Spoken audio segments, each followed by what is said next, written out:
लोकसभा 2024 के चुनाव के ठीक पहले प्रधानमंत्री नरेंद्र मोदी ने एक लंबी लकीर खींच दी।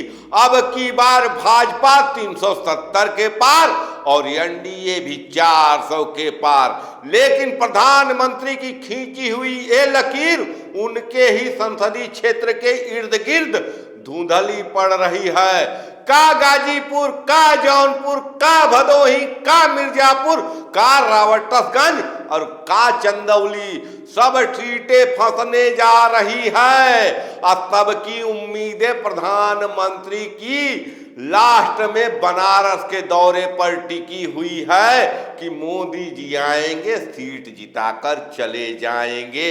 वहां के कोई लोकल नेता अपने बेस पर सीट निकालते हुए नहीं दिख रहे हैं।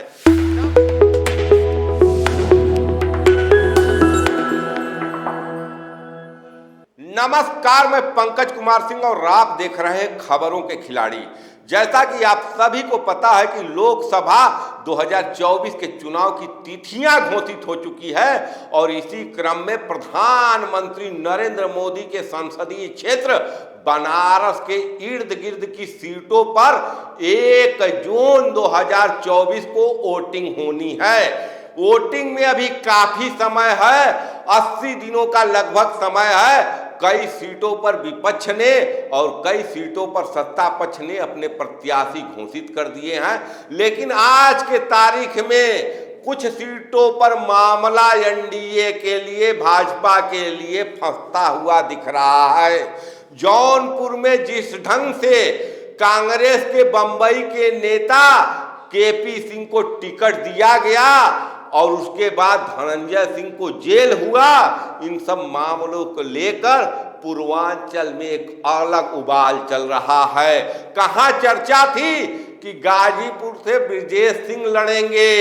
ये सब बाहुबली नेता हैं, कहीं न कहीं अपने क्षेत्र के रॉबिन हुड हैं। इनके पीछे चलने वाली एक अच्छी समर्थक संख्या है। इसमें ज्यादातर राजपूत हैं और कहीं न कहीं पूर्वांचल में राजपूतों की नाराजगी स्पष्ट दिखाई दे रही है। इसी को लेकर बनारस से ही निकले जिला चंदौली में 2 महिला राजपूतों को राज्यसभा तक पहुंचा दिया गया। बावजूद इसके चंदौली में मोदी के कैबिनेट के सहयोगी महेंद्रनाथ पांडे के खिलाफ राजपूतों का आक्रोश थम नहीं रहा है। सबकी उम्मीद बीजेपी के जितने नेता हैं, जितने प्रत्याशी हैं, सबकी उम्मीद इसी बात पर है कि लास्ट में प्रधानमंत्री आएंगे, बनारस में रोड शो करेंगे, एक हवा पूर्वांचल में चलेगी और हम चुनाव जीत जाएंगे। लेकिन शायद 2022 के विधानसभा चुनाव को नेता भूल रहे हैं। जब प्रधानमंत्री का रोड शो बनारस में तो हुआ, लेकिन गाजीपुर की सातों सीट भाजपा हार गई। आज के तारीख में गाजीपुर में भाजपा के पास अफजाल अंसारी से लड़ने के लिए प्रत्याशी नहीं मिल रहा है। और जो प्रत्याशी लड़ना चाहता था सुभाषपा के कोटे से, भाजपा ने उसको सीट ही नहीं दिया। सुभाषपा को गाजीपुर दिया ही नहीं। राजपूतों में, पूर्वांचल के राजपूतों को यह उम्मीद थी कि ब्रजेश सिंह आएंगे गाजीपुर से। आज के भी तारीख में भले ही ब्रजेश सिंह न आए हो, लेकिन अभी भी राजपूतों को लगता है कि हो सकता है भाजपा ब्रजेश सिंह के भतीजे और सैयद राजा के विधायक सुशील सिंह को टिकट दे दे। तो कहानी पूर्वांचल की गजब हो रही है। चंदौली में राजपूत महेंद्रनाथ पांडे से नाराज हैं, जौनपुर में राजपूत भाजपा से नाराज हो चुके हैं, गाजीपुर में अभी प्रत्याशी की घोषणा नहीं हुई है। और जिस ढंग से भदोही में ललितेश प्रति त्रिपाठी को टीएमसी के कोटे से इंडिया गठबंधन द्वारा चुनाव लड़ाया जा रहा है, कहीं न कहीं भदोही की भी सीट हाथ में टक्कर में आने वाली है। बात हम कर रहे हैं एनडीए के सहयोगी और अपना दल के 2 सीटों की, मिर्जापुर की सीट जहां से अनुप्रिया पटेल लड़ती हैं और एक सीट रावटसगंज। अभी अपना दल ने प्रत्याशी नहीं घोषित किया है, लेकिन अगर अपना दल रावर्टसगंज में अपने प्रत्याशी को रिपीट कर दिया पकौड़ी लाल कोल को, तो वहां भी जनता की बहुत जबरदस्त नाराजगी है पकौड़ी लाल कोल के प्रति। और आप लोग आसान न समझिएगा, सवर्णों के भीतर भी एक जबरदस्त आक्रोश चल रहा है। मिर्जापुर में अनुप्रिया पटेल के यहाँ राजपूत खुलेआम आरोप लगा रहे हैं कि वो पटेलों के यहाँ आती हैं, पटेलों का काम करती हैं, वो सवर्णों के जलती हैं। इस ढंग का जब आरोप लगता है किसी नेता पर, तो प्रधानमंत्री भले ही कितनी बड़ी लकीर खींचे, लेकिन कहीं न कहीं जनता उन लकीरों को नाप भी चुकी है। 2014 से जनता नाप रही है।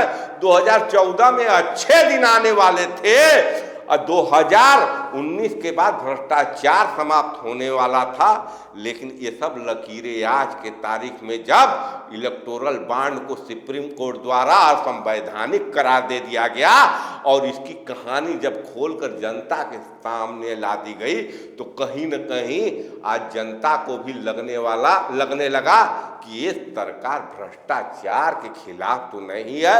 हाँ, इस सरकार ने कहा था न खाऊंगा न खाने दूंगा, लेकिन पॉलिसी अलग है, मैं खाऊंगा भी और खाने भी दूंगा, बस यही है कि मैं उस पर पर्दा डाल दूंगा। लेकिन आज के तारीख में पर्दे को हटाने का काम सुप्रीम कोर्ट ने कर दिया है। फिलहाल चंदौली, गाजीपुर, जौनपुर और भदोही, ये चारों सीटें हैं जो भारतीय जनता पार्टी के प्रत्याशी लड़ेंगे। इस पे 2 सीटों पर भाजपा ने अपना प्रत्याशी घोषित कर दिया है और दोनों को कड़ी चुनौती मिल रही है एनडीए के तरफ से। उधर से जौनपुर में प्रत्याशी भले ही नहीं है, लेकिन विरोध है कृपाशंकर सिंह का। और चंदौली में इंडिया और एनडीए के दोनों के प्रत्याशी आ गए हैं और उस पर जले पर जो नमक छिड़कने का काम किया है चंदौली में, बसपा ने सत्येंद्र कुमार मौर्य को टिकट देकर उस चंदौली में जहां आनंद मौर्य भाजपा से 3 बार सांसद रहे, तो ऐसी स्थिति में जले पर नमक का काम कर रहा है। फंस चुकी है लड़ाई पूरी पूर्वांचल की। कहानी अभी बहुत बदलेगी, चुनाव में अभी बहुत समय है, 80 दिन का। कुछ प्रत्याशी घोषित होंगे, कुछ प्रत्याशी बदले भी जा सकते हैं।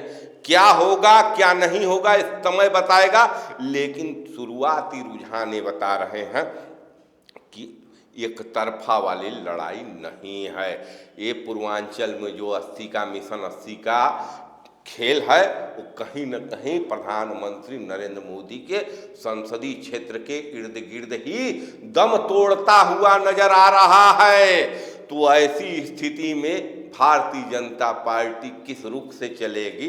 क्या भारतीय जनता पार्टी को वाकई नरेंद्र मोदी के चेहरा बचा लेगा, या क्षेत्रीय सांसदों के प्रति जनता का विरोध मिशन 80 के ख्वाब को, मिशन 370 के ख्वाब को और मिशन 400 के ख्वाब को चकनाचूर कर देगा? इन सब बातों पर हमारी निगाह है और मैं इन बातों पर जबरदस्त रिपोर्टिंग करूंगा। जमीन से मुद्दे उठाकर, जमीन की बात उठाकर आपके सामने पेश करता रहूंगा। देखते रहिए खबरों के खिलाड़ी। जय हिंद, जय भारत, नमस्कार।